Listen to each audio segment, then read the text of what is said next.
మీరేమంటారు? ఈ మొత్తం ఈ వ్యవహారంలో ఏం జరగబోతుందని మీరు అనుకుంటున్నారు? చివరికి ఆయమ్మాయినే ఇబ్బంది పెట్టే అవకాశం ఉందా ఈ ప్రభుత్వం?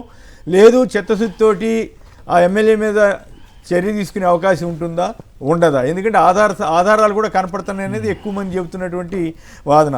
పైగా సాక్షిలో వచ్చింది ఇంత డీటెయిల్డ్గా వచ్చిన తర్వాత ఆధారాలు లేకుండా వీళ్ళు కూడా రాయరు కాబట్టి, సో ఈ పరిణామం మీద మీరు ఎట్లా స్పందిస్తారు? నమస్తే సార్, మీకు అదేవిధంగా ప్యానెల్లో పెద్దలకి, సాక్షి వీక్షకులకి. ఈరోజు చాలా దురదృష్టకరమైనటువంటి సంఘటనలు. ఎందుకంటే ఒక ప్రభుత్వ ఉద్యోగిని ఈ విధంగా మానసికంగా, లైంగికంగా వేధించేసేసి చివరికి పెళ్లి చేసుకుంటానని చెప్పి ఆ యొక్క కుటుంబాన్ని కూడా విడదీసేసి భర్తకు కూడా ఫోన్ చేసి విడాకులు ఇవ్వమని చెప్పి ఆ అమ్మాయి మాటల్లో క్లియర్ కట్ గా చేసి ఈ రోజు పెళ్లి చేసుకోమని అడిగితే ఆ మనిషిని దుర్మార్గంగా ఇచ్చేసేసి 25 కోట్ల రూపాయలకు డిమాండ్ చేస్తా ఉందని ఎదురు కేసులు పెట్టినటువంటి సంఘటన ఒక సాధారణ పౌరుడో ఇంకొకరో చేస్తే ఇంత న్యూస్ కాదు. ఇప్పుడు చేసినటువంటి వ్యక్తి ఒక ఎమ్మెల్యే మాత్రమే కాదు సార్, ప్రభుత్వ విప్పు అంటే ఆల్మోస్ట్ మంత్రి స్థాయి ఉన్నటువంటి వ్యక్తి ఈ విధంగా ప్రజలకి సన్మార్గంలో నడిపించాల్సినటువంటి బాధ్యతాయుత పదవిలో ఉన్నటువంటి వ్యక్తి ఈ విధంగా బయటకు వచ్చిన తర్వాత కూడా నగ్నంగా వీడియోలు, చాట్లు, అదే విధంగా బెదిరింపులు ఇవన్నీ కూడాను ఆధారాలతో సహా క్లియర్ కట్ గా బయట పెట్టిన తర్వాత ఈ రోజు ఎల్లో మీడియా మీరు అన్నట్టు ప్రస్తావించారు కదా, నేను కూడా ఇప్పుడు మీరు చెప్తా ఉన్నప్పుడు ఈనాడు పేపర్ అంతా చూశాను. ఆంధ్ర ఎడిషన్ లో ఎక్కడో 14వ పేజీలో ఈ మూలన ఒక ఈనాడులో వేశారా? ఏమని వేశారు? ఈనాడులో రైల్వే కోడూరు ఎమ్మెల్యేపై వచ్చిన ఆరోపణలపై సమగ్ర విచారణ మహిళా కమిషన్ చైర్పర్సన్ రాయపాటి శైలజ అంట. కింద మళ్ళా ఇదంతా దుష్ప్రచారమే, ఎమ్మెల్యే శ్రీధర్ ఖండించిన అంట. అది అంటే వీళ్ళ వాస్తవ కథ. ఆ అమ్మాయి కంప్లైంట్ అన్న రాశారా? కనీసం అమ్మాయి కంప్లైంట్ కాదు, వాళ్ళ అమ్మగారు 25 కోట్ల రూపాయలు డిమాండ్ చేసింది. ఈ అమ్మాయి ఇంటికి వచ్చేసేసి దాంతో అనేటువంటిది పెట్టి ఇది చేశారు. అంటే ఈ అమ్మాయి డిమాండ్ చేసింది, ఆ అమ్మాయి బంధువు అని చెప్పి మా ఇంటికి వచ్చింది, 25 కోట్ల రూపాయలు డిమాండ్ చేసింది ఈ అమ్మాయి అనేటువంటిది. ఇది 11వ తారీఖు కేసు కూడా పెట్టారట అమ్మాయి మీద. మరి నిజంగా కేసు నమోదైందా? ఇదా? ఇంకోటి సార్, ఇది పూర్తిగా ఇదే ఈనాడు వాళ్ళు అనుకుంటా ఫస్ట్ పేలో పరిచారు కదా, వైసీపీ కార్యకర్త దాడి గర్భిణిపై. అది అబద్ధపు వార్త అయినా కూడా ఫస్ట్ పేలో పెట్టారు కదా. తర్వాత కోడి కోసారని చెప్పి నడిపించారని చెప్పి కూడా ఫస్ట్ పేలో పెట్టారు కదా. మరి ఇప్పుడు తర్వాత ఇవన్నీ అరాచకాలు. జనసేన ఆయన ఎవరో ఒక ఆయన ఇష్టం వచ్చినట్టు మాట్లాడటం, కోడి పందాల్లో అశ్లీల నృత్యాలు అవేమీ కనపడలేదు, పోలీసులకి కనపడలేదు, ఎల్లో మీడియాకి కనపడలేదు, వాళ్ళు ఎవరిని అసలు అరెస్టు చేయలేదు, నడిపించను లేదు. ఈ రకంగా అయిపోయింది మరి వ్యవస్థ. కూటమిది ఇది మొదటిసారే కాదు సార్. సాక్షాత్ ఇంకొక విప్ అనుకుంటా ఆయన కూన రవికుమార్, ఆయనకు సంబంధించినటువంటిది ఒక కస్తూరిబా స్కూల్ ప్రభుత్వ ఉద్యోగే లాస్ట్ తాగి పురుగుల మందు తాగేసి బెడ్ మీద చూసేసి ఎమ్మెల్యే స్వయంగా వీడియో మాట్లాడినా కూడాను no law and order, no చర్యలు.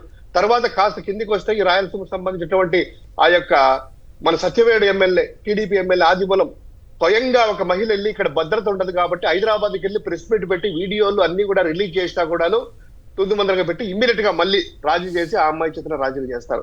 తర్వాత గుంటూరు సంబంధించినటువంటి MLA Nazeer, Telugu Desam party MLA Nazeer అశ్లీలంగా వీడియో కాల్ చేసి అన్ని బయటకు వచ్చిన తర్వాత కూడా దాని గురించి మాటలు ఉండవు.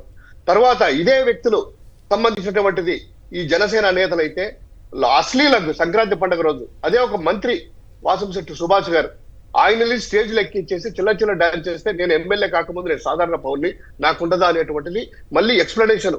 అంటే ఈ విధంగా ఎక్కడ చూసినా కూడాను మహిళల మీద లైంగిక వేధింపులు, విద్యార్థినుల మీద, చిన్న పిల్లల మీద కూడా అఘాయిత్యాలు జరుగుతా ఉన్నా కూడా నో లా అండ్ ఆర్డర్.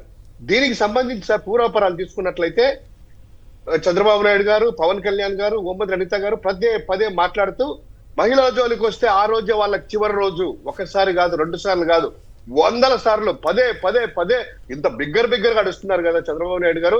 అదే చివరి రోజుని ఇంకొక ముందుకి అడిగేసి వీళ్ళ నాయకుడు అయితే అరిచేతిలో రోమాలు తీస్తాడంట, చేతిలో ఉండే రోమాలు తీస్తారంట, అరిచేతిలో రేఖలు లేకుండా చేస్తారంట ఎవరైనా తప్పు చేస్తే.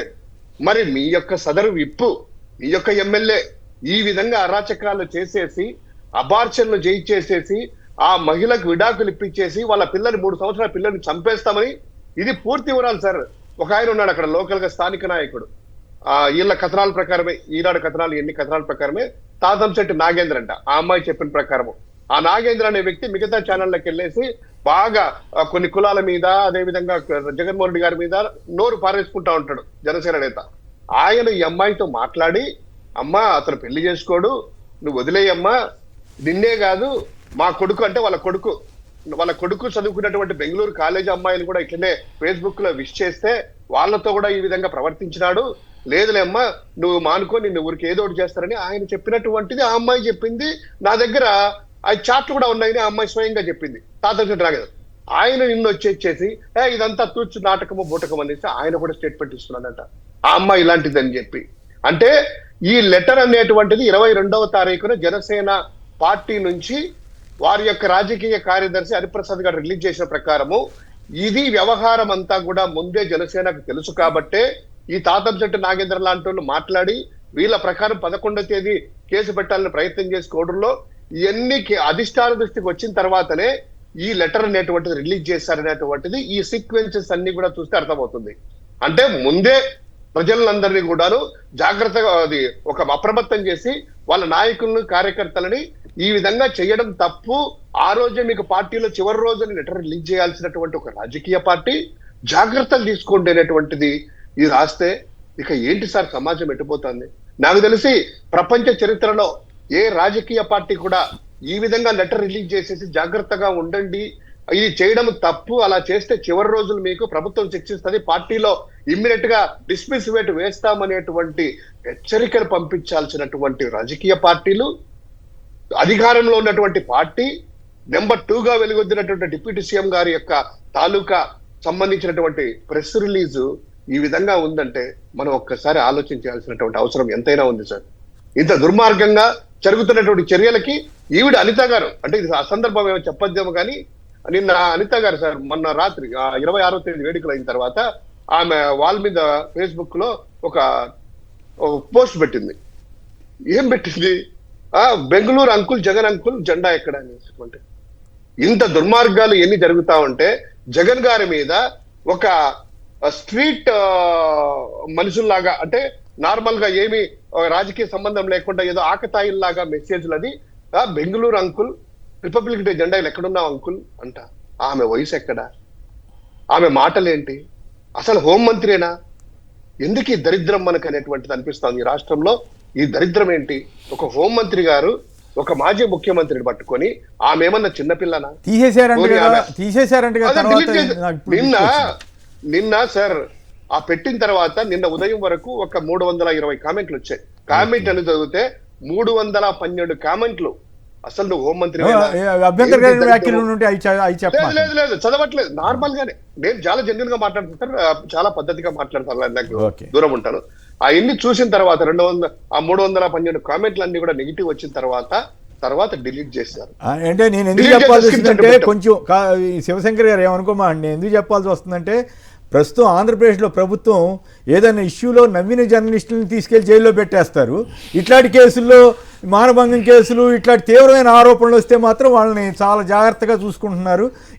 ఆ మహిళల మీద కేసులు పెట్టే పరిస్థితి, వాళ్ళని జైలుకు పంపించే పరిస్థితి ఉంది. కాబట్టి అలాంటి ప్రభుత్వంలో మనం కూడా జాగ్రత్తగానే వెళ్ళాలనే ఉద్దేశంతో చెప్తున్నాను తప్పితే మళ్ళీ లేనిపోయింది ఈ కేసులో నవ్వావు, అసలు కేసు వదిలేశారు, అసలు కేసులన్నీ పోతున్నాయి, నవీనాలను తీసుకెళ్లి జైల్లో పెట్టే విచిత్రమైన ప్రభుత్వం ఏపీలో తప్ప ఇంకెక్కడ ఉండదేమో. ఇంకొక విషయం సార్, చాలా కరెక్ట్ గా చెప్పారు. ఇంకోటి సార్, నేను ముగించే ముందు ఈ జనసేన నేతలు ఇందాక ఇంద్రనీల్ గారు కూడా చెప్పారు, కిరణ్ రాయల్ది అంటే ఎదుటి వీడ మహిళలు ఎవరైతే బాధితురాళ్ళ మీద కేసులు పెట్టి కేసులు అది బెదిరించి క్లోజ్ చేసేసి సమాజం దృష్టిలో వాళ్ళనే నిందితులుగా చేసేటువంటి ఈ దుర్మార్గమైనటువంటి చర్యలకి ఎప్పుడు ఎండింగ్ పడుతుందో తెలియదు. ఈ కేసులో సార్ క్లియర్ కట్ గా ఆ అమ్మాయి చెప్పిన దాని ప్రకారం వీడియోలన్నీ కూడాను ఈనాడు కింద పెట్టారు. డీప్ ఫేక్ అని అరవసీదర్ చెప్పాడంట. మరి ఎక్కడ ఆ వీడియో రిలీజ్ చేసినా, ఎవరితో మాట్లాడడం, ఈనాడికి ఏమైనా చెప్పాడో నాకు తెలియదు. కానీ నిజంగా డీప్ ఫేక్ అయితే ఆ అమ్మాయి పెట్టినటువంటిది కానీ కాలిస్ట్ కానీ అట్లా కాదు. అటువంటిప్పుడు అతను వాదన ఇవ్వచ్చు, మనమే కాదనక్కర్లా. కానీ ఈవిడ వాదన ఏమన్నా సమగ్రంగా ఇచ్చారా? అసలు ఇచ్చారా లేదా? ఇస్తే సమగ్రంగా ఇచ్చారా? సమగ్రంగా ఏం లేదు సార్. ఇలా ఆరోపణలు వచ్చాయి, మహిళా కమిషన్ ఇమ్మీడియట్ గా చర్యలు తీసుకునింది, సమగ్ర విచారణ జరుపుతాము అంటే ప్రభుత్వం స్పీడ్ గా ఉంది, ఏదో ఆరోపణలు వచ్చినాయని అంతేగాని ఒక మహిళకు అన్యాయం జరిగి మామూలుగా అయితే ఈ విధంగా రెచ్చిపోయి ఉండి- ఫస్ట్ వేలు వేసేవాళ్ళు కదా మామూలుగా ఒక్క నిమిషం సార్, ఒక్క నిమిషం. సార్ నిన్న శివశంకర్ గారు, ఒక్క నిమిషం. కథనాలు నడిపించే వాళ్ళు ఎల్లో మీడియా పెట్టి డిబేట్ల మీద పెట్టేవాళ్ళు ఈ రోజు ఆ ట్రోల్స్ మీమ్స్ కూడా నా దగ్గర సాక్షి పత్రికలో వేశారు. కొంతమంది డిబేట్లు నిర్వహించే ఆ యొక్క వాళ్ళని పెట్టి ఇలా చేశారు కదా, మామూలుగా అయితే కనుక మీరు రోజులంతా కూడా డిబేట్లు ఈ డిబేట్లు పెడతారా అని చెప్పండి ప్రజలు అడుగుతున్నారు. ముందే ఎక్స్పెక్ట్ చేస్తారు, జనాలు కూడా అర్థమైంది.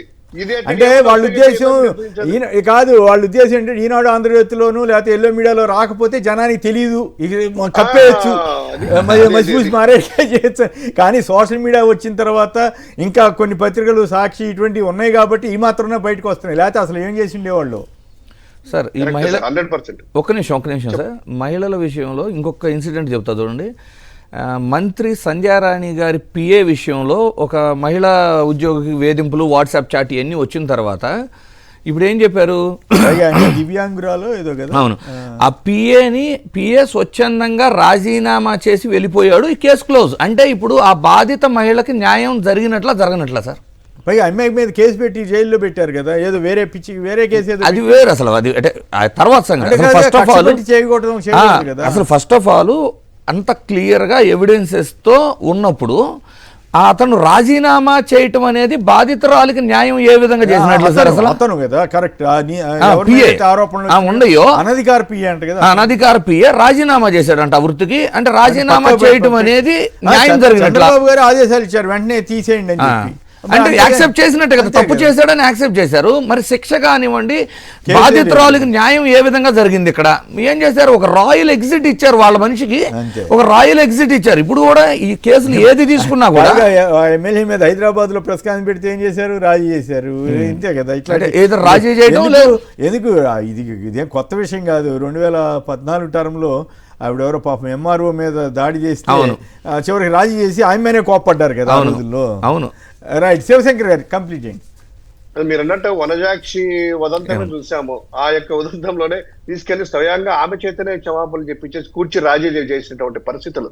సరే, ఈ రోజు ఖచ్చితంగా ఈ మహిళల మీద కానీ వీళ్ళు సాక్షాత్తు చేసేటువంటి యొక్క ఎర్రబుక్కు రాజ్యాంగం అమల్లో ఉంది కాబట్టే ఇటువంటి చర్యలకి, అంటే ఎర్రబుక్కు రాజ్యాంగం ఇటువంటి అకృత్యాల మీద జరగాలి, అంతేగాని నవీనాల మీద ఇంకెవరి మీద కాదు కదా.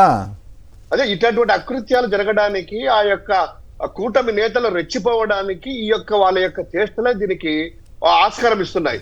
శిక్ష లా అండ్ ఆర్డర్ కరెక్ట్ గా పనిచేస్తే ఇమీడియట్ గా ఇటువంటి జరగడానికి ఎక్కడ సార్? ఇదే కాదు, మచ్చుమరి లాంటి ఘటనలు చూసాము. చిన్న పిల్లల కేసులు కానీ, చంద్రగిరి కానీ. ఆ విధంగా చంద్రగిరిలో అయితే మరీ దారుణంగా ఆ పేరు చెప్పాడని చెప్పి బాధితురాల పేరు పోక్సో కేసు పెట్టారు చెవిరెడ్డి భాస్కర్ రెడ్డి మీద. అంటే ఇదంతా ఏదైనా మనం మాట్లాడితే మీరు అన్నట్టు ఇందాక చెప్పారు కదా, ఏం మాట్లాడినా కూడాను అసలు విషయాన్ని పక్కన పెట్టి నవ్వినందుకు కేసు అనేసి ఈ చర్చ ఈ డిబేట్ పెట్టినందుకు కూడా కేసులు పెట్టేటువంటి అవకాశం ఈ రోజు వీళ్ళు చూస్తా ఉన్నారు. పరిడి వెళ్తుంది అనమాట. రైట్.